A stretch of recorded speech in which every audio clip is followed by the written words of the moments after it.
Pronto, estamos mais uma vez em cenários pouco habituais. O Desta o terceiro cenário pouco habitual seguido. Terceiro? Sim. Sim, sim, sim, sim, sim. Ahm, hoje e nas próximas semanas vai estar um temporal horrível. Portanto, estamos um bocadinho condicionados. Mas mais uma vez, não são essas adversidades que nos vão parar de... nos vão mandar abaixo. Portanto, nós hoje vamos falar sobre o tema da semana e o tema que tem marcado os últimos dias, que são obviamente as eleições presidenciais que tivemos, em que nenhum candidato obteve maioria, portanto vamos ter uma segunda volta, dia 8 de fevereiro, entre os dois primeiros colocados, António José Seguro e André Ventura. Vós tendes uma cabeça capaz de revolucionar uma pátria. Tendes uma cabeça à altura das outras cabeças. E é sobretudo por um esforço cerebral, por um esforço de consciencialização sobre as atividades laborais que vós podereis melhorar as condições de trabalho, a produtividade, a quantidade de trabalho.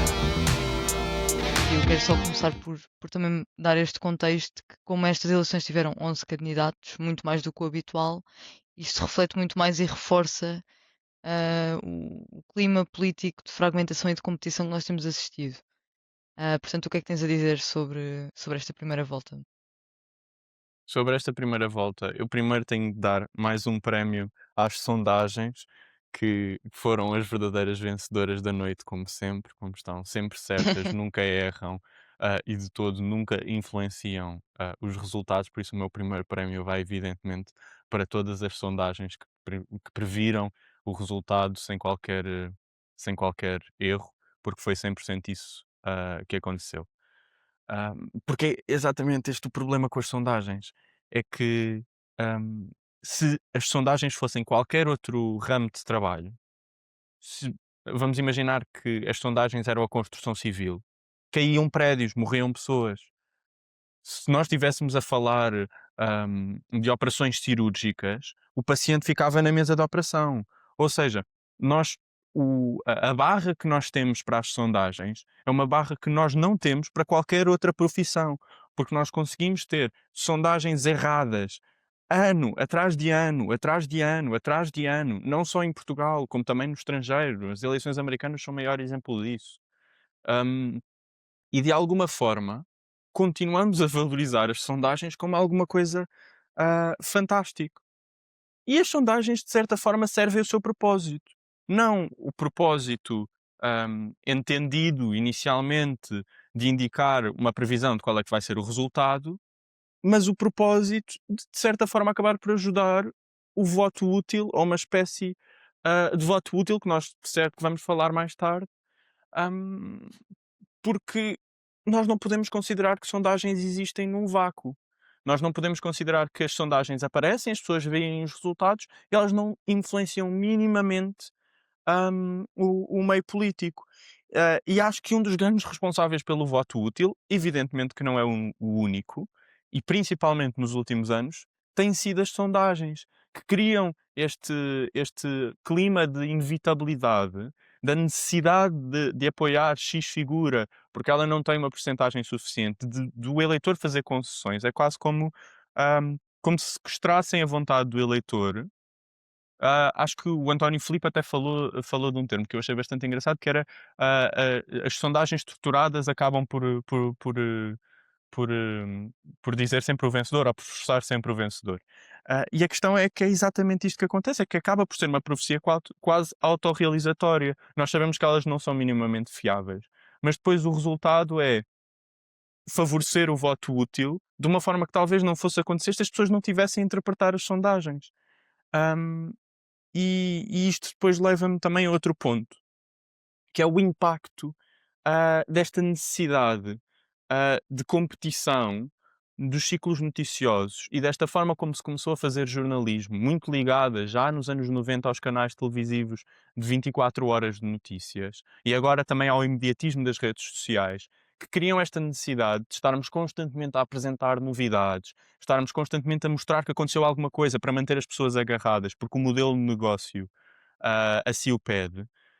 que depois têm um fosso com a realidade, que não estão sempre a acontecer coisas todo o tempo. Nós tivemos uma campanha presidencial com 1 ano, bem mais de 1 ano. Se estivermos a falar, por exemplo, de um certo apoio ou atenção a Gouveia e Mel numa fase inicial. Ou seja, há uma necessidade constante de estar a mostrar que está alguma coisa a acontecer, e isto aplica-se a eleições presidenciais, mas aplica-se a qualquer outra coisa, que depois provoca a necessidade de estar constantemente a apresentar algo e um clima de acontecimento para as pessoas ficarem agarradas e para consumirem mais, porque o que importa aqui é o produto e ahm, não é o jornalismo em si, contar a história e escrutinar o poder.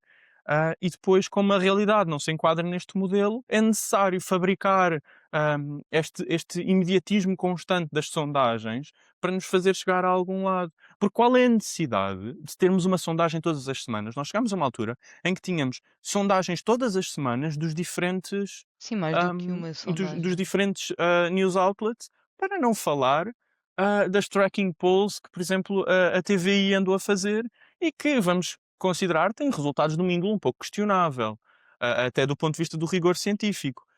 E é este o problema que eu acho que as sondagens têm, é que acabam por servir o voto útil inadvertidamente, embora o seu objetivo principal seja esta coisa de criar um clima de que está tudo a acontecer ao mesmo tempo, que nós temos de estar agarrado aos televisores e a acompanhar tudo, porque há tantas coisas a acontecer, quando não há coisas a acontecer.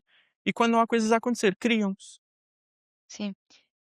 Eu acho que é exatamente o que tu disseste, no sentido em que é evidente que as sondagens têm ganho cada vez mais centralidade. E agora vou falar aqui um pouco até de experiência pessoal, mas nestas eleições específicas falei com várias pessoas que votam à esquerda, e que precisamente por estarem a ser completamente e constantemente alimentadas por este imediatismo de sondagens todas as semanas, cada vez com resultados mais favoráveis ao voto útil, pessoas que acabaram por se sentir quase coagidas a fazer voto útil, precisamente neste contexto de quase medo, e lá está, um medo produzido por sondagens que muitas vezes nem sequer usam o método certo, que muitas vezes são questionáveis em si. E depois há aquela questão que é muito interessante. Isto não acontece tanto com sondagens entre candidatos, mas com sondagens, por exemplo, sobre questões específicas, que é aquela do 40%, isto é um número inventado, 40% dos portugueses. Isto é errado e isto cria uma noção muito maior da coisa do que ela é na realidade, porque nós não podemos dizer que são 40% dos portugueses, por mais representativa que possa ser a amostra de pessoas que foram utilizadas nessa sondagem. Portanto, eu acho que há mesmo um perigo por trás das sondagens, não nelas em si, mas mais nos efeitos que elas provocam. E, portanto, eu queria aproveitar este tema das sondagens para pegar numa das figuras, num dos candidatos destas eleições, que foi muito sobrevalorizado, eu diria, nas sondagens, que é João Coutinho de Figueiredo. Uhum. Apesar de ficou em terceiro lugar, é um resultado historicamente elevado para um candidato liberal em Portugal, obviamente. E eu diria, ou argumentaria que este resultado provavelmente se liga com aquela questão toda do perfil dele, porque ah, nós estamos a falar de João Coutinho de Figueiredo, que obviamente é um candidato partidário, é apoiado pela Iniciativa Liberal, já foi chefe da Iniciativa Liberal, portanto, obviamente que a sua candidatura é partidária, como todas acabam por ser um pouco, mas eu acho que com João Coutinho de Figueiredo especificamente se liga um bocadinho com aquela questão do seu perfil, porque ele é uma pessoa que capta muita admiração dos jovens, das camadas mais jovens, sabe-se lá porquê, não é? Também devido mais à sua estratégia de redes, que eu acho que uma coisa que nós temos de reconhecer é, concordando ou não, ah, olhando para outros candidatos, a estratégia de redes de Coutinho de Figueiredo é muito boa. E eu acho que o resultado e que a maneira como ele se posiciona nestas eleições se liga a isto, no sentido de ficou em terceiro lugar. Não me lembro da percentagem exata que ele teve, mas foi Acho que foi perto mais. de 16%. Sim, é uma percentagem relativamente elevada. E depois eu ouvi algumas pessoas a dizer que ai, o Coutinho não ficou em segundo porque ah, lá está, eu acho que não podemos estar aqui a falar das presidenciais nem das últimas semanas sem tocar neste tema, ah, porque tentaram sequestrar-lhe a campanha com aquela questão toda das alegações de assédio e com aquela questão toda dele ter dito que supostamente apoiaria o Ventura numa segunda volta. Eu não acho necessariamente que isto tenha prejudicado os resultados de João Coutinho de Figueiredo, sinceramente, porque lá está, ele tem aquela questão toda do seu perfil e da sua figura, e há muita gente que olha para Coutinho como se calhar os eleitores do Chega olham para André Ventura. Portanto, eu não acho que tenha havido necessariamente uma queda no eleitorado de Coutinho por causa destas questões. Eu acho sim que no mundo ideal haveria, porque eu não consigo mesmo conceber como é que há um candidato que tem alegações de assédio, lá está, por apurar em tribunais, seja o que for, mas essas alegações existem. E pelo menos falando agora pessoalmente, isso seria o suficiente para eu não apoiar um candidato, e aqui nem estou a falar de ideologias, estou a falar da questão toda das alegações.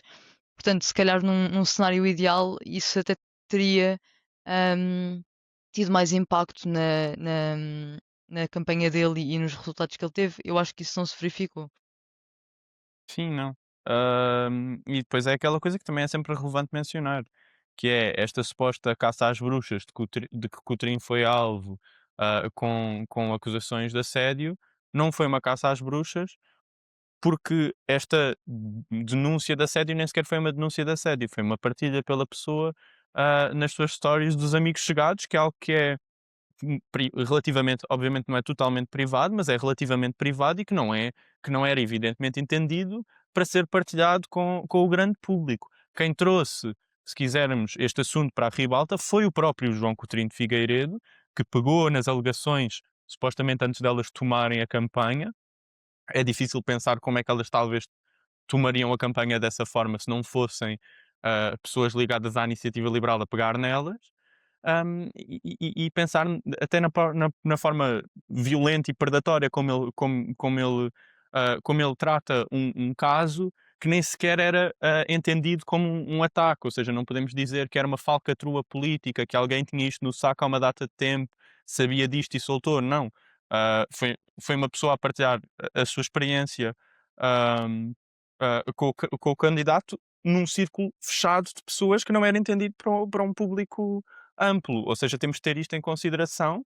Sim, Ah, aquele argumento disto ter sido tudo uma coisa de oportunismo político, a partir do momento em que se apuram os acontecimentos e percebemos como é que a coisa aconteceu, isso perde completamente a validade, porque lá está, como tu dizes, foi uma partilha nos amigos chegados, não foi uma partilha pública. Se o fosse, a questão não é essa, poderia perfeitamente ser sim, não há problema nenhum e não com há isso. problema nenhum nisso, mas nem sequer foi. Portanto, faz-me um bocadinho de confusão, mesmo agora que já percebemos como é que as coisas se desenrolaram, continuar a ver as pessoas a acreditarem que isto foi tudo uma teoria da conspiração para mandar abaixo João Coutinho de Figueiredo. Eu acho que isso é absurdo.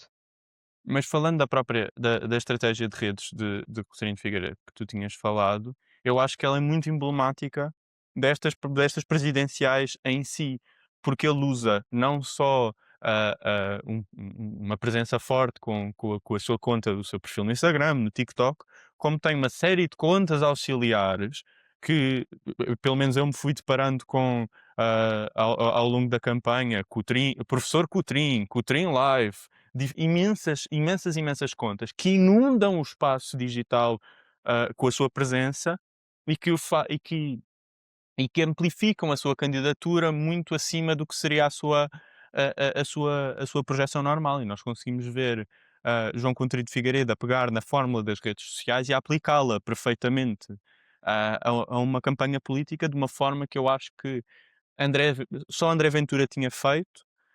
E ainda não é muito comum na política portuguesa. Mas é também sintomática desta campanha de presidenciais que foi profundamente saturada. Acho que também está ligado com aquilo que eu tinha falado da necessidade de imediatismo dos mídia, hum, porque nós tivemos 300 gazilhões de debates. Eu acho que ninguém viu tudo. Chegou a um ponto de exagero. Sim. ah, a Também devido ao acompanhar número os de candidatos candidatos. a apoiar os candidatos a toda a hora. Depois mais debates nas rádios, depois mais entrevistas nos jornais, depois mais os candidatos a fazerem imensos, imensos, imensos vídeos durante um período prolongado de tempo. Nós estamos a falar de uma pré-campanha, se quisermos, com um número valente de candidatos apresentados, que começou tranquilamente no início do verão. Ah, e acho que chegou a um ponto só enfadonho, em que já ninguém queria falar sobre presidenciais, já ninguém queria saber de presidenciais. Nós sentimos isso com as próprias conversas de presidenciais que nós promovemos em colaboração com o Fórum Manifesto, em que claramente os números que nós tivemos nessas conversas face à nossa média de visualizações e de partilhas normal foi muito abaixo da média. Hum, Catarina Martins, António Filipe, António José Seguro, Jorge Pinto, foram os candidatos que estiveram nessas conversas que nós promovemos com o Fórum Manifesto, hum, tiveram nas nossas páginas números muito inferiores a vídeos nossos, sendo que a nossa exposição pública é muito inferior. Ou seja, o que eu senti era a própria saturação da campanha, em que já ninguém queria falar de presidenciais, porque isto foi levado a um limite, a um limite enorme. E eu acho que isto depois também, a duração da campanha é relevante, para falarmos sobre o que é que aconteceu na campanha e como é que houve tantas reviravoltas. Que foi, se nós pensarmos no início do ano passado, quando, o Almirante Gouveia Melo ainda não se tinha apresentado oficialmente como candidato, mas era o único candidato, se quisermos, que se tinha, apresentado, não formalmente, mas praticamente formalmente, Quando ele andava e tinha. naquele limbo do não sei se me vou candidatar, mas já toda a gente sabia o que é que vinha por aí. Eu lembro-me de uma entrevista que ele fez ao Expresso no final mesmo em dezembro, em que já dava claramente para perceber que ele se ia candidatar e já toda a gente estava a falar disso, isto estava a ser acompanhado, por sondagens a toda a hora, que criou uma inevitabilidade, no sentido de que a candidatura dele ia ganhar à primeira volta sem grande disputa. Depois apareceu, Luís Marques Mendes, que é um operativo político muito mais experiente, ah, e depois o que acabou por acontecer foi que ele tomou a coisa e ficou uma luta ali entre os 2. Depois, eventualmente, o Almirante caiu, foi substituído pelo Ventura e ficou Luís Marques Mendes e Ventura a liderar as sondagens, e nós sabemos que não foi nada disto que se passou, porque foi uma campanha incrivelmente longa. E pronto, e já agora quero congratular-me que fazia um programa de rádio na altura, e que lembro-me de dizer que isto só acaba com o apito final. Hum, estas inevitabilidades que foram acontecendo, foram-se provando profundamente falsas. E este foi um dos grandes erros, do Almirante Gouveia Mel, que é aquela coisa básica. Não sei, o Gouveia Mel faz parte do exército e talvez já tenha lido a arte da guerra. Há aquela frase do: "Se esperarmos tempo suficiente à beira do rio, os corpos dos nossos inimigos vão flutuar ao nosso lado". E eu acho que este foi o grande erro de Gouveia e Mel, é que um pouco, hum, como é que se diz? Um pouco emboldened pelas sondagens, pelo ciclo mediático, que criava uma inevitabilidade em torno da sua pessoa como presidente, acho que se apresentou demasiado cedo enquanto candidato. E apresentou-se com um grande bullseye na testa. Hum, e isso depois evidentemente que teve consequências, porque foi alvo dos ataques de todos os outros candidatos que não eram vistos como eram candidatos presidenciais, mas não eram presidenciáveis. E foi destruindo a campanha porque não entendeu a noção de timing básica, de esperar. O candidato claramente não era preparado, não tinha o conhecimento, a destreza política de se mexer e de saber comunicar, e como apresentou a campanha tão cedo, isso ficou extremamente aparente e depois teve consequências visíveis para a sua campanha. Sim, eu acho que muita da ideia por trás de toda a candidatura de Gouveia Melo é aquela questão de trazer pessoas que não sejam necessariamente do nicho, digamos assim, da política para a política. E eu acho que está tudo bem com isso. Eu acho que o problema aqui não é este, mas eu acho que é precisamente isso. Eu acho que isso acabou por se revelar um pouco contraproducente, porque não, o Gouveia Melo estaria a concorrer ao mais alto cargo da nação e por não ter essa noção de timing, eu acho que ele acabou por tropeçar um bocadinho nos seus próprios pés. Ahm, E por falar em tropeçar um bocadinho nos seus próprios pés, eu gostava também de deixar uma nota sobre o Luís Marcos Mendes, o candidato do PSD, ou apoiado pelo PSD, e eu acho que os resultados de Luís Marcos Mendes, lá está, eu acho que é mais do que natural quando alguém tem percentagens ou tem números menores do que o que estava expectado. Eu acho que é mais do que normal os candidatos reivindicarem isso como uma derrota pessoal, mas eu acho que acima de tudo os resultados de Marcos Mendes são uma derrota para o Partido Social Democrata. Eles falharam em apoiar um candidato ou em apresentar uma candidatura que pudesse ser verdadeiramente mobilizadora, porque essencialmente o que acabou por acontecer foi pessoas que até costumam votar PSD, votar AD, ahm, se calhar tinham outras alternativas, como, por exemplo, Cotrim. Houve muito eleitorado da AD que foi completamente captado por Coutinho de Figueiredo. Lá está, pelo PSD não ter conseguido trazer um candidato que fosse verdadeiramente agregador e mobilizador. E depois há essa questão, ele sabe, o PSD está a ser pressionado à direita, tanto pela iniciativa liberal como pelo Chega, e eu acho que a pressão foi tanta que acabou por ceder ali um bocadinho e o eleitorado do PSD acabou por ser captado por estes dois partidos. E eu acho que o que nós podemos argumentar aqui é que esta derrota e os resultados de Luís Marcos Mendes, como tu disseste, ao início até era um candidato bem posicionado em sondagens. Lá estamos nós com a coisa das sondagens, mas a verdade é essa. Nós vimos algum potencial até de uma possível ida à segunda volta em Luís Marcos Mendes. E eu acho que esta derrota acaba por ser para o PSD também aquilo que é um fruto daquela questão que nós falamos muitas vezes, da progressiva normalização de outros campos da direita e da extrema-direita, porque, ou seja, ao PSD também estar sempre a tentar apelar a esse eleitorado específico, é aquela questão de normalizar esse discurso e, portanto, em vez de ganhar o eleitorado da extrema-direita, acaba por perder para a extrema-direita. E eu acho que, de certa forma, ah, foi muito isto que aconteceu na candidatura de Luís Marcos Mendes, e eu acho que agora o PSD vai ter que pensar como é que vai lidar com esta situação, porque e isso é uma questão que nós vamos falar mais à frente, a questão das reações e do apoio a candidatos da segunda volta, porque eu sinceramente não consigo ver qual é que vai ser o horizonte daquilo que o PSD vai fazer agora em relação a estas eleições e ao resultado do seu candidato. Sim, sim, sim.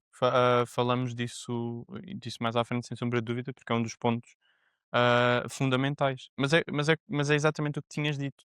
O Luís Marques Mendes queria ser presidente muito. Isso era evidente há anos. Luís Marques Mendes tinha a ambição de ser presidente e cometeu exatamente o mesmo erro que o Almirante Gouveia e Melo ao se apresentar demasiado cedo na corrida presidencial. A ambição dele, de certa forma, toldou-lhe os olhos. Esta ideia de que estava preparado para ser candidato, que tinha um apoio institucional grande, fez com que se apresentasse demasiado cedo e depois acontecesse exatamente a mesma coisa que aconteceu a Gouveia e Mel, que foi, ficou com um alvo na testa, era visto como o candidato mais o presumível presidente da República a certa altura e por isso foi alvo de ataques de todos os outros candidatos, o que desgastou bastante a sua campanha. Outra coisa que fez, que era completamente desnecessária, foi colar-se ao governo imenso. Foi o único que se colou ao partido de onde veio. Toda a gente se tentou Então, distanciar um pouco. obviamente. Uhum. E ele colou-se claramente ao partido, tentou defender o governo de Luís Montenegro em muitas alturas com decisões impopulares, quando não era necessário, se ele tivesse ficado calado, não tinha sofrido ahm, do desgaste que nem sequer era da sua campanha, mas do governo de Luís Montenegro, e sofreu claramente consequências por se colar desnecessariamente ao governo, e isso é algo que é evidente.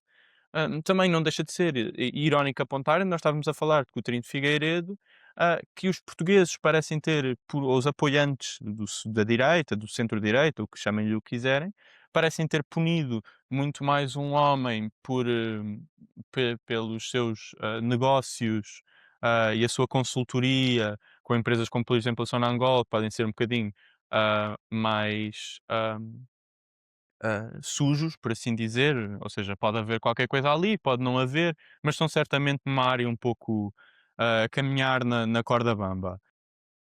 É engraçado que os portugueses parecem ter-se preocupado muito com isto, mas, por exemplo, não parece ter havido grande problema com as alegações de assédio com o Coutinho de Figueiredo, ou seja, o impacto, a valorização destas 2 coisas na campanha foram um pouco diferentes. A seriedade de Marcos Mendes foi muito privilegiada, o que também não deixa de ser irónico, porque ainda há um ano, vai fazer um ano em março, que nós estávamos com o caso, Spinum Viva em que a idoneidade do primeiro-ministro era questionada, e este sobreviveu apesar dos indícios de uma atividade de um índole, pelo menos de um índole moral bastante questionável, hum, para não dizer que potencialmente poderia estar a violar uma série de regras de exclusividade a que um primeiro-ministro é obrigado. Ou seja, ver estas diferenças e esta dualidade de critérios é algo que é certamente bastante interessante.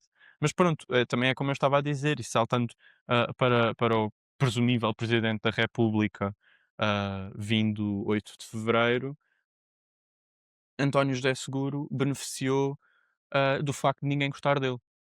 Ou Sim, seja, beneficiou de ser a segunda escolha de toda a gente. Era visto como o candidato com menos dos grandes candidatos, o candidato com menos chances, potencialmente.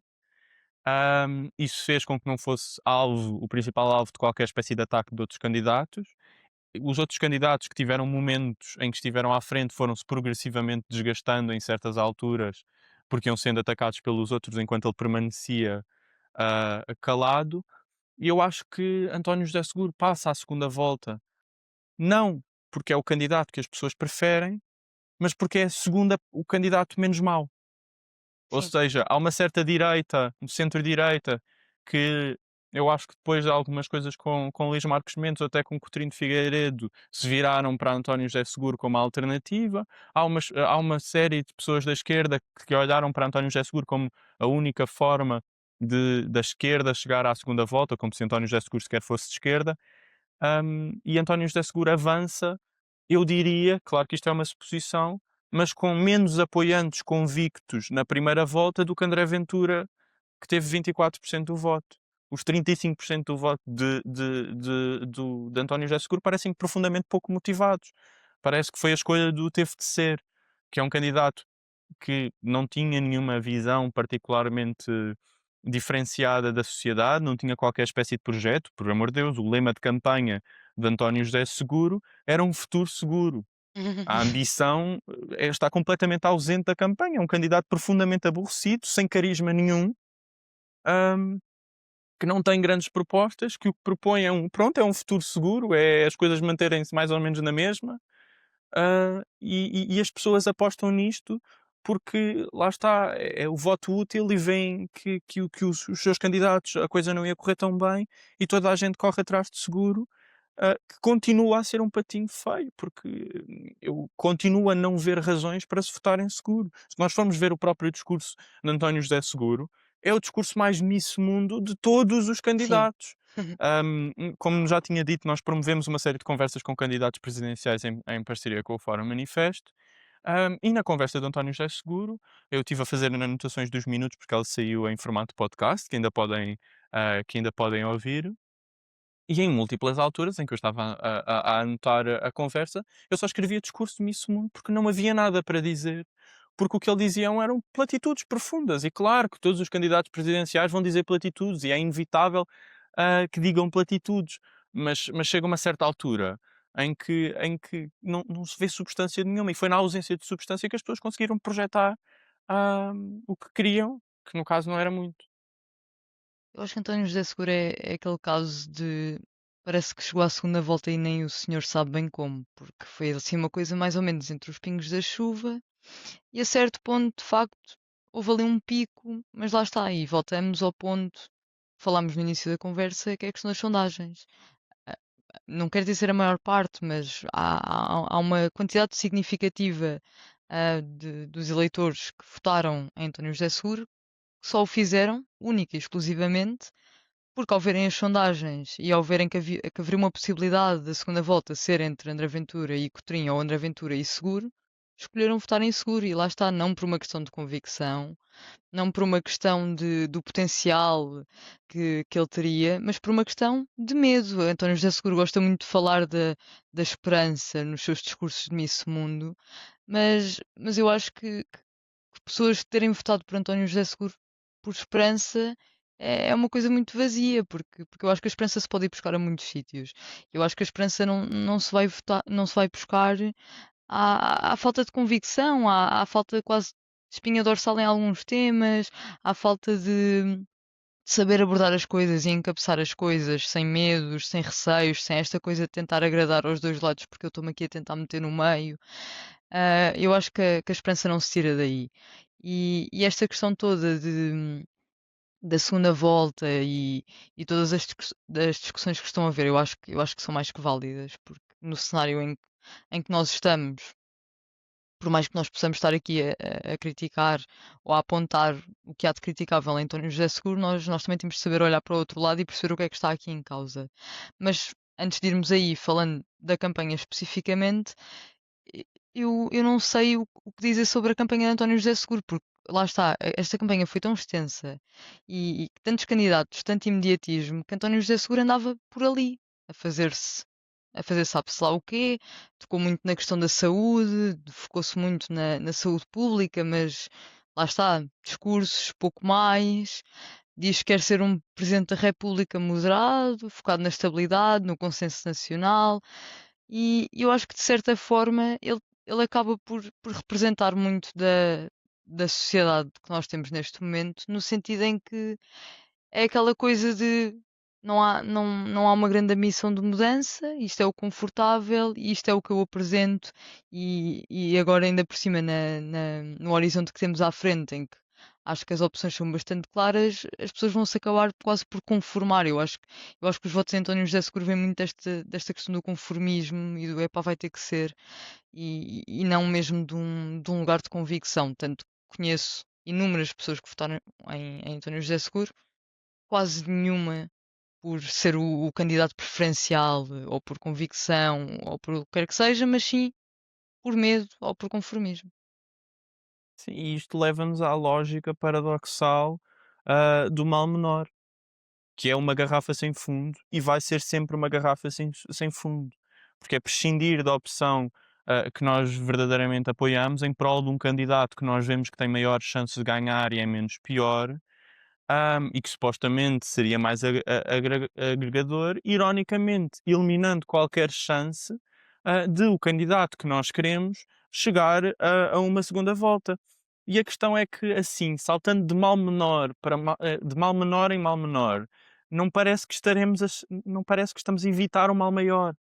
Ahm, o que nos tem mostrado os últimos tempos é que evitar o mal menor só nos aproxima cada vez mais do mal maior. Porque as coisas que são necessárias ser feitas nunca são feitas, porque o mal menor não está disposto para fazer essas coisas. E de mal menor em mal menor, nós vamos prescindindo das nossas convicções, comprometendo cada vez mais os nossos princípios, até não haver mais nada. E os candidatos serem. Nem é profunda falta de ambição, chega a ser o mal em si. Ou seja, para evitar o mal, caminhamos cada vez mais para o mal. E é isto, o mal menor elimina a necessidade a necessidade não, o mal menor elimina a esperança. O mal menor elimina acreditar em superação, acreditar que conseguimos fazer algo maior, algo melhor. E a cobardia do compromisso, na inevitabilidade da derrota, leva-nos a esta profecia autorrealizatória do mal menor. Porque são estes candidatos do mal menor que não estão disponíveis para fazer as reformas necessárias para que as coisas fiquem melhores e, por sua vez, alimentam o mal menor. Ou seja, este tipo de candidatos neoliberais, que o que vão fazer não são qualquer espécie de reformas sociais, de trazerem o poder de volta para as pessoas, engajarem as pessoas em democracia participativa, investir no Estado social, investir em programas públicos, levantar as pessoas, levantar o salário mínimo, controlar as rendas, resolver os problemas das pessoas. Entram dentro do compromisso neoliberal que faz com que nós cheguemos à inevitabilidade de ter de votar no mal menor, porque estamos a alimentar o mal maior. André Ventura é alimentado por este tipo de candidatos, por este tipo de políticas que destroem o nosso Estado Social em nome do compromisso. Nós chegamos ao mal menor porque prescindimos de acreditar, porque prescindimos de um projeto, porque prescindimos de esperança. Ahm, e este, para mim, é o problema com António José Seguro, que em muitos aspectos é pior do que o próprio Passos Coelho. Nós não nos podemos esquecer que António José Seguro não é, nem nunca foi, uma figura de esquerda. E eu não estou só a falar da sua incapacidade de se chamar de esquerda e que só fala de si enquanto homem de esquerda após o embaraço de terem apontado o ridículo de ter militado e ser líder do PS, que é o maior partido do centro-esquerda, e não ser capaz de se chamar de esquerda, porque supostamente quer ser agregador, porque, e cito, não se quer meter aí dentro de gavetas. Mas o problema para mim está na ação, e nós podemos olhar para a ação de António José Seguro ao longo dos tempos. António José Seguro foi o homem que permitiu que o programa da Troika e que as reformas cavernosas de Passos Coelho passassem sem qualquer tipo de problema. Foi quem assinou de cruz todos os orçamentos de Estado de Passos Coelho, que o permitiu ir além da Troika, sem qualquer espécie de imposição. Quando os portugueses precisavam mais de uma oposição forte, de uma oposição aguerrida, de uma oposição que fazia frente à derrocada neoliberal a que nós estávamos a assistir, e quem estava vivo nessa altura, que é a vasta maioria das pessoas e toda a gente que votou, lembra-se perfeitamente das dificuldades que esse momento encetou, viram que António José Seguro não esteve do seu lado, que prescindiu de ser oposição em prol, supostamente, de uma unidade para tranquilizar os mercados, que em nada serviu as pessoas, que estavam completamente desafortunadas. Foi nestes momentos que nós plantámos as sementes do fascismo. Foi nos momentos em que as pessoas desistiram completamente de acreditar. Nos momentos Tiveram em que come desiludimos as pessoas. se desiludiram completamente com o sistema, com as eleições, com a democracia liberal, que nós plantarmos a semente do fascismo, que agora este mal menor supostamente evita. Sim, porque essa São este questão, tipo de políticas que alimentam estas ideias. Nós não nos podemos esquecer hum, disto. porque essa questão, eu acho que é sempre importante nós reforçarmos isto. As sementes do fascismo, para além do ódio e tudo mais, vêm muito do descontentamento das pessoas, das suas condições materiais, de um sentimento de revolta contra a realidade, que depois acaba por se canalizar nesse sentido, ou por falta de informação, ou lá está, pela questão toda do ódio e por aí adiante.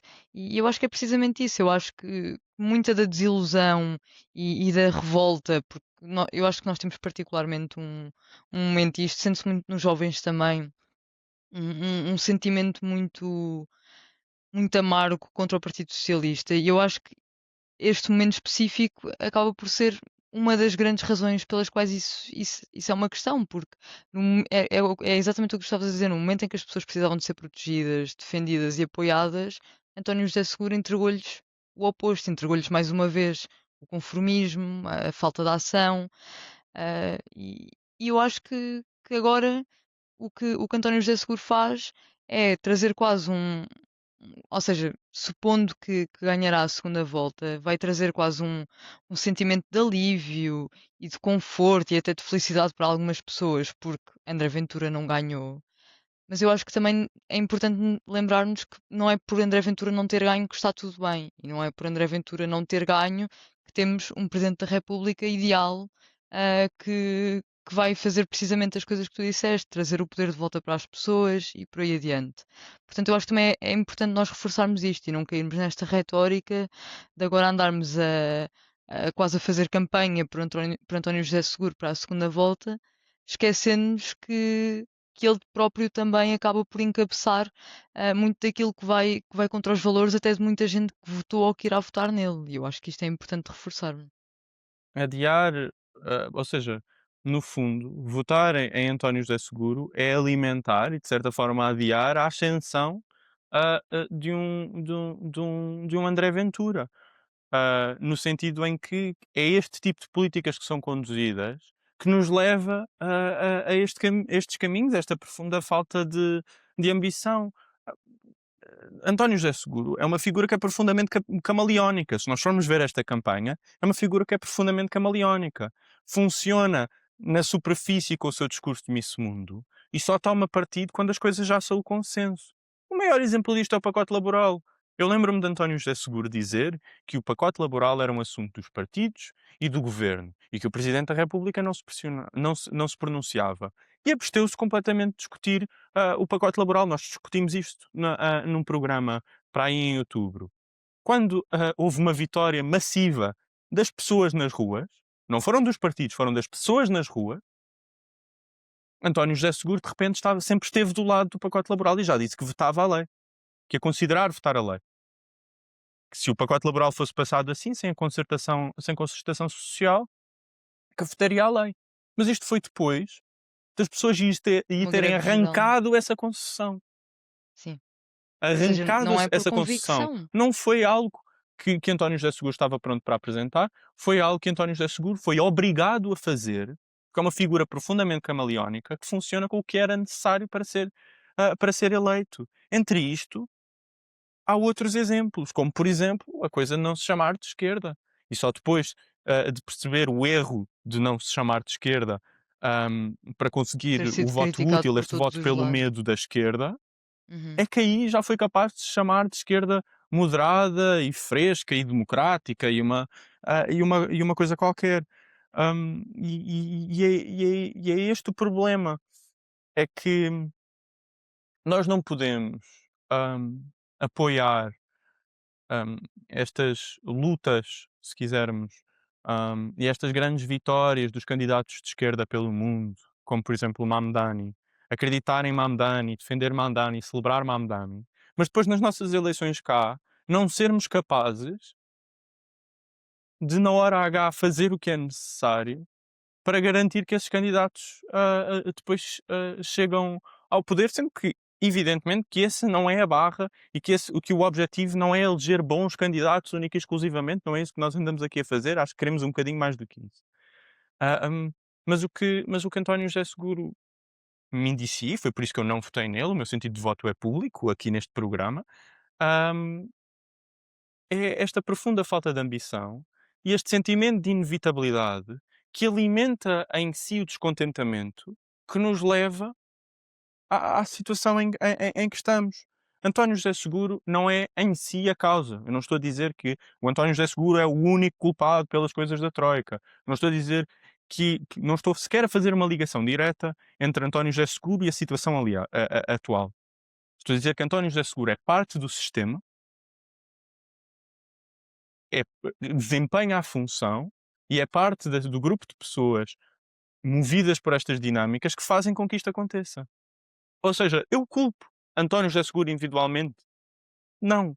A figura em si, para mim, é muito pouco relevante. Mas ele faz parte destas dinâmicas que têm vindo a destruir a nossa democracia por esta ou falta de vontade por fazer o necessário ou, muito provavelmente, profundo.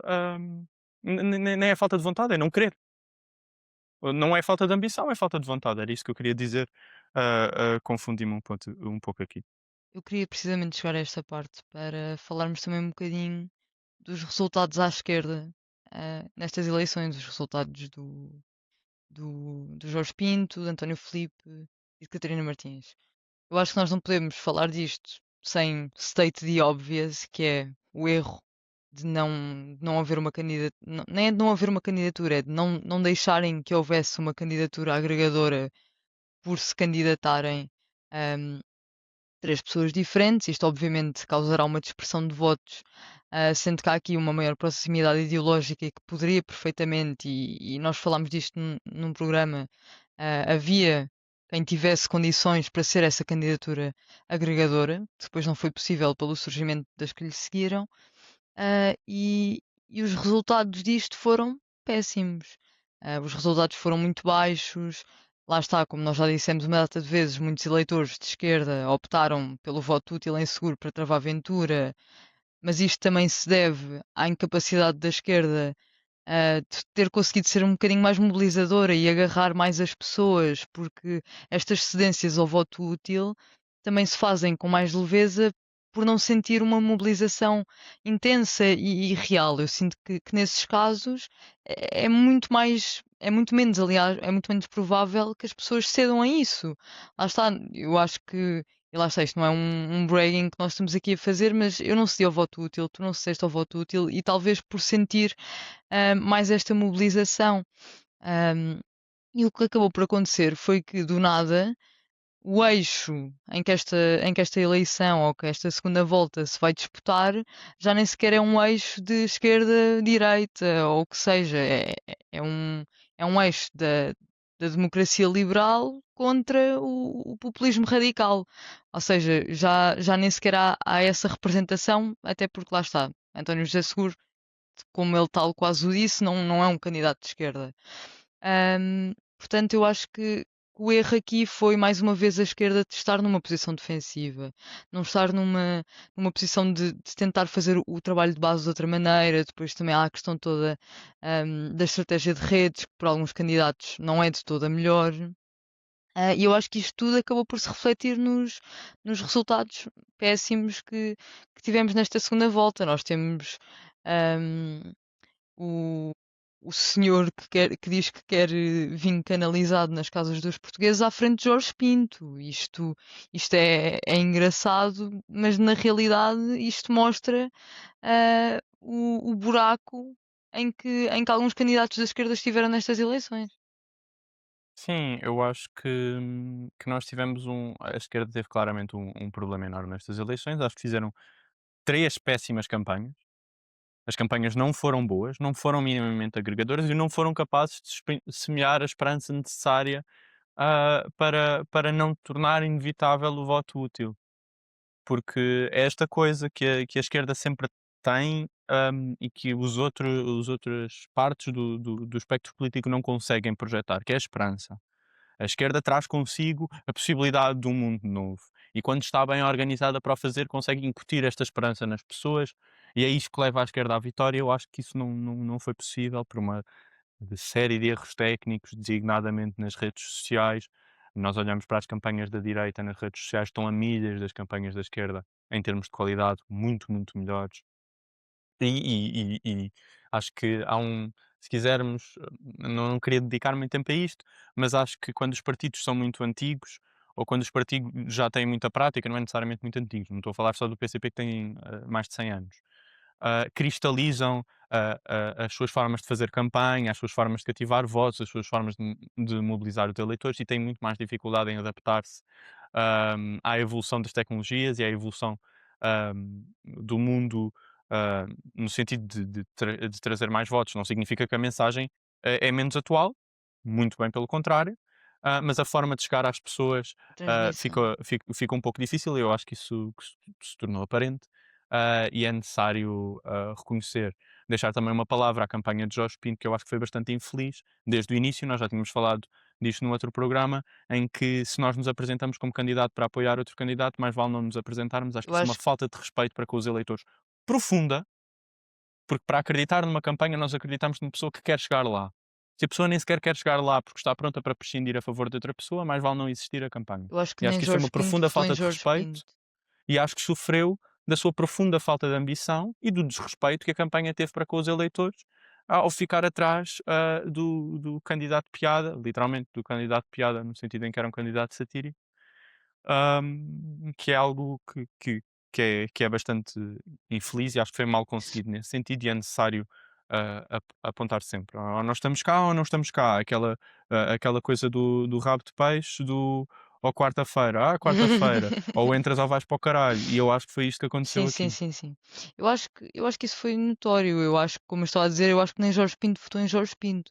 Jorge Pinto, a certo ponto, enfiou-se ali numa salganhada de. Parecia sempre que ia desistir, mas nunca desistia bem. E a certo ponto, os próprios eleitores do candidato deviam estar profundamente confusos.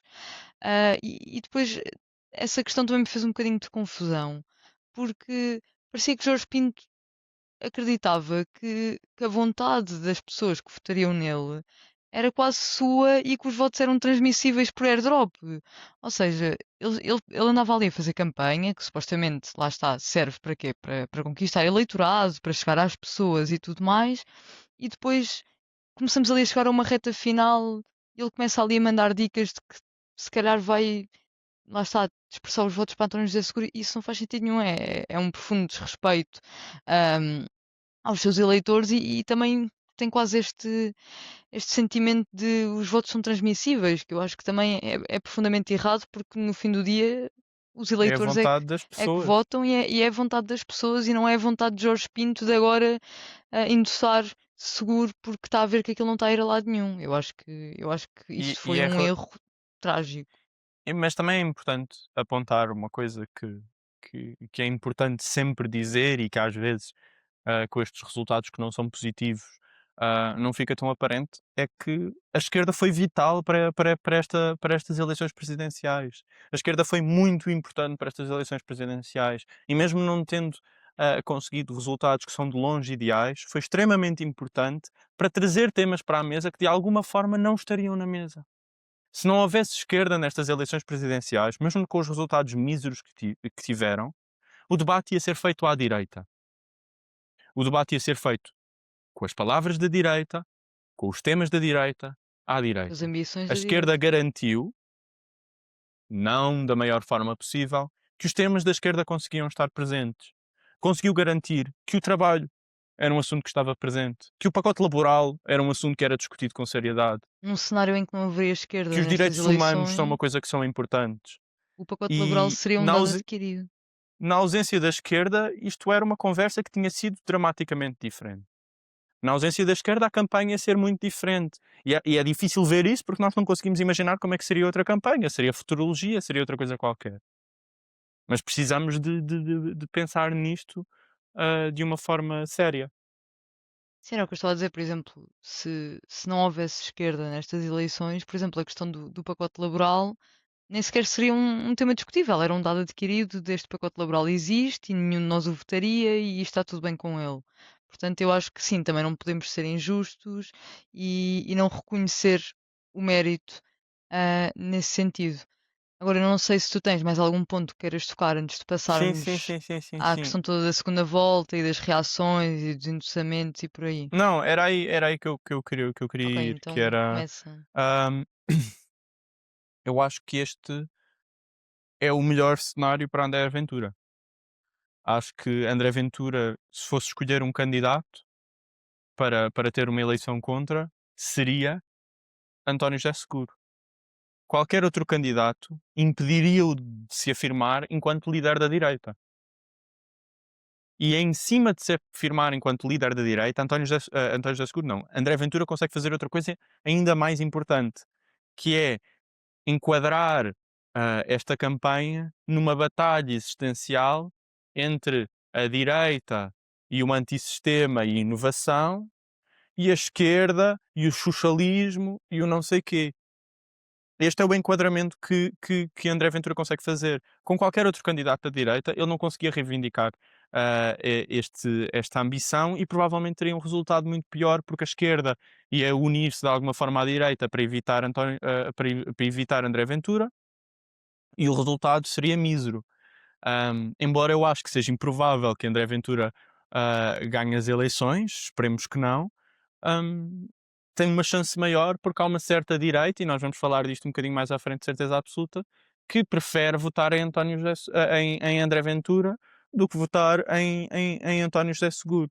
Outra vitória muito grande de André Ventura com chegar António José Seguro à segunda volta foi poder afirmar a sua posição face ao PSD e face ao Primeiro-Ministro. Derrotou o candidato do governo, que estava muito próximo ao governo, ou seja, acarreta essas consequências, e numa estratégia em que Luís Montenegro se enfiou de negociar com o Chega, fazer acordos com o Chega, estar sempre presente com o Chega, faz com que o Chega aumente brutalmente a sua posição negocial, até às próximas eleições se possa reivindicar como o grande líder da direita, ganhar uma série de momentos e uma série de inevitabilidade para a sua vitória, que depois o pode levar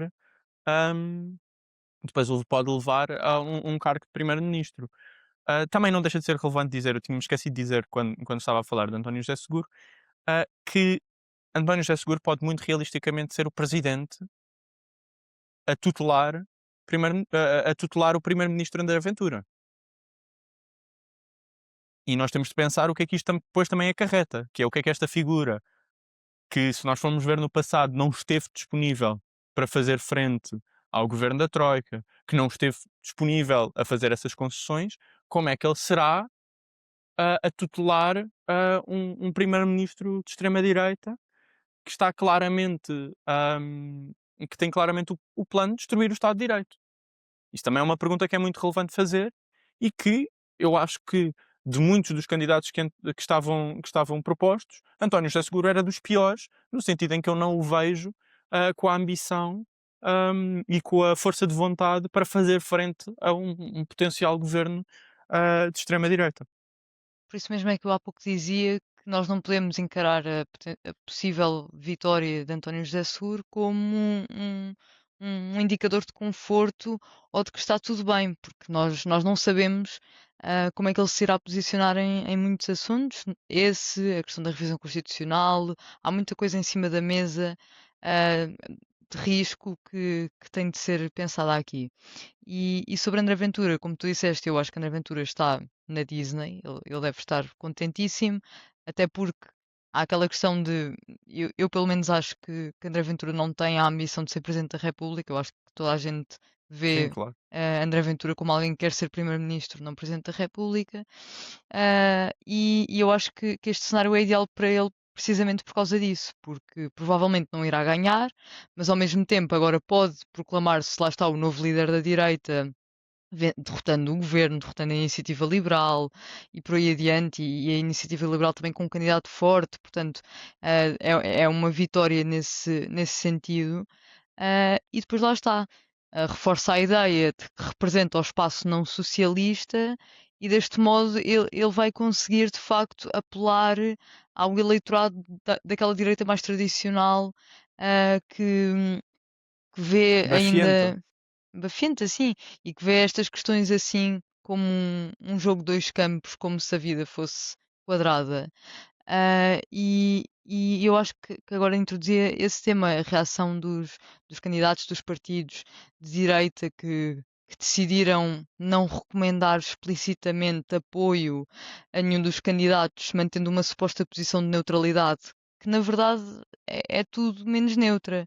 Saiu um vídeo no nosso perfil há uns dias em que eu estou a falar sobre isto e eu volto a reforçar que quando nós não somos marcadamente e assumidamente anti fascismo ou ante um candidato que quer destruir o Estado de Direito e que tem valores antidemocráticos e fascistas, nós estamos a ser complacentes com a agenda dele. Nós não estamos a ser neutros por não escolher ir contra não, apoiá-lo ou não. Nós estamos a dar-lhe gás, nós estamos a não lhe fazer frente. E eu acho que há aqui uma hipocrisia gigante destes partidos de direita não se conseguirem posicionar, porque, como tu disseste, hum, eles metem-se a ir contra a democracia liberal que tanto defendem, vai ser destruída por esta pessoa. Portanto, eu acho que há aqui uma hipocrisia plena de João Coutinho de Figueiredo, Luís Montenegro. Entretanto, Luís Marcos Mendes finalmente pronunciou-se ontem à noite e disse que apoiará Seguro por ser o único candidato que partilha os valores democráticos com ele e sinceramente eu acho que seria uma das figuras mais relevantes dos últimos tempos da direita que eu estaria mais à espera que fizesse isto. Por exemplo, não espero de todo o mesmo de Luís Montenegro ou de João Coutinho de Figueiredo. Ahm, mas eu acho que a direita está quase na sua totalidade. Depois temos um dirigente aqui, um militante ali a manifestarem apoio em António José Seguro, mas não há uma tomada de posição oficial de partido. E lá está, eu não estou a dizer que os votos são transmissíveis e que se o PSD endossar António José Seguro, o eleitorado do PSD vai votar todo em António José Seguro. Eu não estou a dizer que é isso que vai acontecer. Mas eu acho que a tomada de posição, principalmente nestes momentos, é muito importante. Sim, e para que fique bastante claro, entre fascismo e antifascismo não há meio fascismo, isto não é um conceito, não conseguimos ser simultaneamente meio fascistas e meio antifascistas, somos fascistas. E o que a direita tem mostrado é uma ausência de espinha dorsal para defender a suposta democracia liberal que tanto apregoa e que supostamente é tanto defensora no momento em que chega a hora H entre escolher engolir um sapo e apoiar um candidato que não é do seu campo, argumentavelmente, porque António José Seguro não é um candidato de esquerda, hum, escolhe, escolhe ficar em silêncio. E de novo, entre o antifascismo e o fascismo, não há meio termo, nunca vai haver meio termo, é daquelas coisas que nem sequer são maniqueístas, é preto e branco e pronto. E Luís Montenegro, falando em relação a isto, agora temos, mas também sendo bastante realista, Luís Montenegro está numa posição bastante difícil, porque tendo em conta o lugar, o buraco em que se enfiou ao tentar negociar com o Chega, ao tentar retirar dividendos do Chega, ao fazer aquela brincadeirinha de lacrar no PS, de renegar o PS para o lado, porque agora negociava com o Chega, tentar capitalizar e tirar votos do PS ao apoiar o discurso de ódio através de medidas e através do próprio discurso da extrema-direita, chega a um ponto em que realmente se enfiou num buraco que é um pouco complicado, porque nenhum dos cenários aqui é bom. Porque ou o Luís Montenegro não apoia ninguém e liberta parte do eleitorado para o André Ventura, eleitorado esse que provavelmente pode nunca mais ver. Há uma sondagem que diz que 7% dos eleitores do PSD apoiariam a André Ventura nestas presidenciais. Ou seja, a perda de voto do PSD na primeira volta acho que foi em torno de 7%. Sendo que dessa forma o PSD seria completamente substituído pelo Chega ah, e seria eclipsado pelo Chega, que se afirmaria como líder da direita, ou apoia António José Seguro e perde o papel de líder da direita para o Chega, porque gostaria a colar-se aos olhos do eleitorado de direita ao candidato, digamos, da esquerda. Ou seja, nenhuma das opções é boa, porque ou perde, ahm, porque andou a brincar com o fogo. Porque Sim, eu para acho que o ganhos tiro lhe políticos saiu. imediatos, decidiu prescindir, de valores morais e agora está numa situação que é bastante detrimental, porque não nos podemos esquecer que, o Chega não quer ou a ideia original não é substituir o PS. O Chega quer ser, em primeiro lugar, o partido da direita. O objetivo do Chega pode estar a negociar com o com o PSD agora por taticismo, mas o objetivo do Chega, ultimamente, é, é substituir o PSD. O objetivo do Chega é substituir o PSD. Ah, e ao negociar com o Chega, colocou-se nesta encruzilhada e nesta situação em qualquer coisa que faça é extremamente difícil. Eu lembro-me de repetir aqui vez e vez seguida que ao apoiar o Chega, ao fazer estas brincadeirinhas para retirar votos do PS, ao negociar ao lado do Chega, o- não se apercebe que a maior ameaça que o Chega é ao PSD, não é ao PS. O maior ameaçado a curto prazo foi o PS nas últimas eleições. Mas a longo prazo, a longo e médio prazo, o grande ameaçado a ameaça existencial que existe representada pelo Chega é ao PSD, não é ao PS. E acho que o que nós estamos a ver é o desenrolar de uma situação que já era óbvia há bastante tempo, que é Luís Montenegro a colher as sementes do campo que plantou. Mais uma vez é o tiro a sair-lhe pela culatra. Eu acho que nestas brincadeiras que Luís Montenegro se andou a meter com o Chega e nestas quebras do não é não, que no fundo já não existe, perde eleitorado, coloca-se nestas posições que agora também não sabem para onde é que se há de virar, porque lá está, nenhuma das opções é boa, e eu acho que nesse sentido Luís Montenegro não soube ter visão a longo prazo. Eu acho que Luís Montenegro não soube pensar quais é que seriam os custos para si mesmo ou para o seu partido em entrar nesta relação com o Chega e eu acho que cada vez mais isso se está a sentir.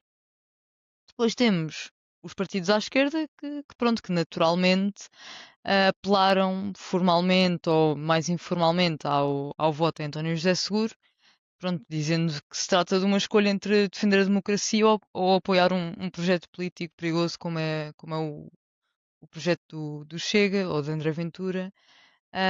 E depois pronto, eu queria só reforçar mais uma vez aqui a questão do LIVRE, que apoiou claramente e nitidamente e foi quem mais marcadamente o fez sem reservas, António José Seguro.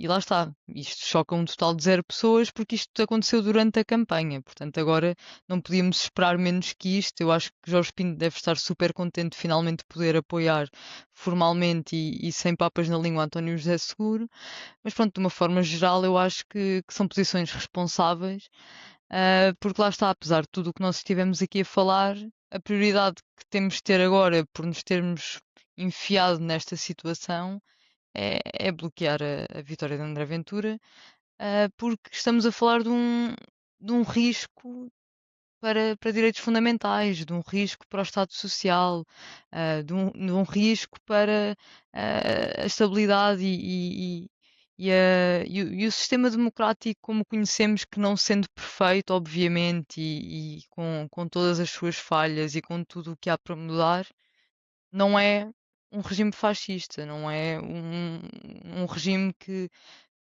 enceta aquilo que André Ventura projeta no seu projeto político. Portanto, eu acho que por nos termos posto nesta situação específica, agora as posições que a esquerda tem tomado são perfeitamente razoáveis e eu acho que não se esperava outra coisa, sinceramente.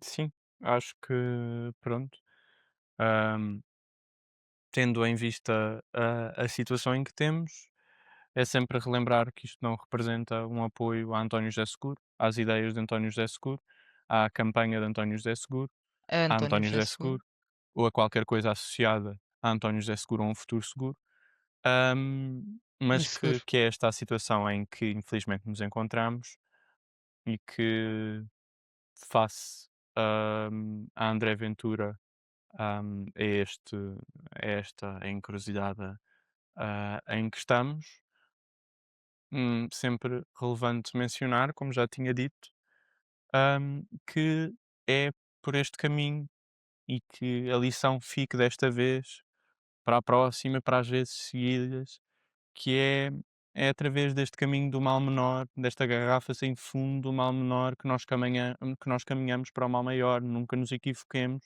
de mal menor em mal menor nunca evitamos o mal maior.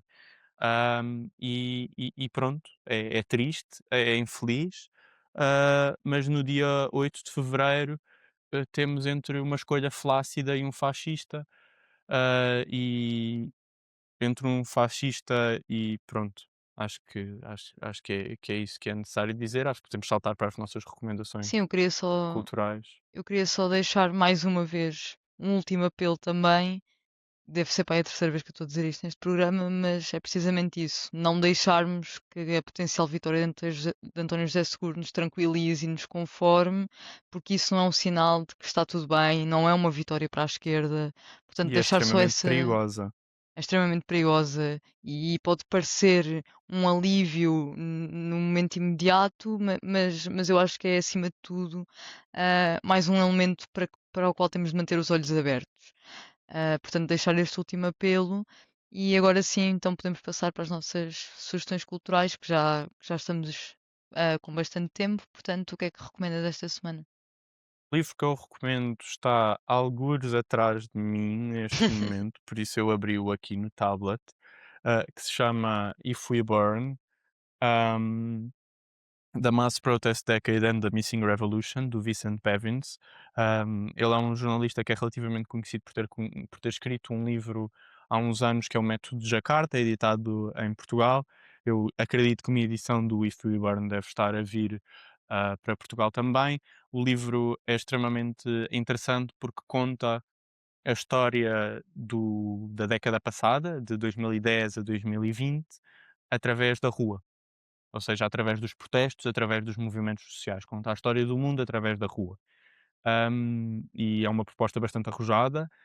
É um livro bastante interessante e que se pergunta, nesta década em que houve tantos movimentos sociais, tantas erupções, nós não nos podemos esquecer que o início da década foi a Primavera Árabe, e depois tudo o que caminhou até ao final da década. Porque é que tudo isto, porque é que todas estas explosões depois não viraram em nada? E porque é que parece que, ironicamente, houve todas estas explosões, mas não nos aproximarmos da liberdade, distanciámos-nos ainda mais. E é esta a reflexão que o livro faz e é bastante interessante. E recomendo infinitamente o If We Burn, do Vincent Bevins, The Mass Protest Decade and the Missing Revolution. A minha recomendação é um filme que eu acho que até já vi 2 vezes. E se não me engano, está na HBO, mas posso estar enganada. Mas eu sei que está numa das plataformas de streaming. E o filme chama-se Marighella, e é com o seu Jorge. E é um filme que retrata, lá está, a história deste resistente e deste revolucionário da ditadura brasileira. É um filme um pouco longo, mas eu acho que é mais uma vez um daqueles filmes que se devem ver não só por representar a história deste elemento específico, mas porque nos insere muito naquele que foi o contexto da ditadura brasileira e daquilo que as pessoas que resistiam e que lutavam contra a ditadura tiveram de passar, porque o filme não se foca só neste indivíduo específico, foca-se em todo o grupo de pessoas que o rodeavam e que resistiam com ele. Retrata aquilo que era viver na clandestinidade, fazer ações diretas e por aí adiante. Portanto, eu acho que não é um filme biográfico, mas tem esse cariz, porque essencialmente é sobre Carlos Marighella e recomendo imenso. O filme está mesmo muito bem feito. Tem partes que naturalmente, devido à natureza do filme e por retratar uma fase em que o Brasil estava a ultrapassar uma ditadura, tem partes que são um pouco pesadas, portanto, se isso for alguma coisa que incomode muito alguém, se calhar essas partes é preciso ter atenção, mas overall é um filme que eu recomendo mesmo, mesmo, mesmo muito. O filme é recente, saiu em 2019, ah, e, e é isso. É importante adicionar também que o Carlos Marighella não se parece absolutamente nada com o seu Jorge. Pois Isso é não. extremamente relevante, porque eu conheço pessoas que tinham uma ideia completamente diferente de quem é que era o Carlos Marighella visualmente. Isso é bastante engraçado. Não, sim, Ah, mas, não percebi a escolha. mas pronto, deixamos. Não, eu gosto muito do seu Jorge, é o meu É o teu músico favorito, fico favorite. bastante satisfeito. Mas não se parece absolutamente nada Não, com o Carlos nada, Marighella. nada, nada, nada. Ah, mas pronto, este é o programa. Ficamos. Ficamos assim, E até para a semana. regressamos para a semana. Até para a próxima. Até à próxima sexta.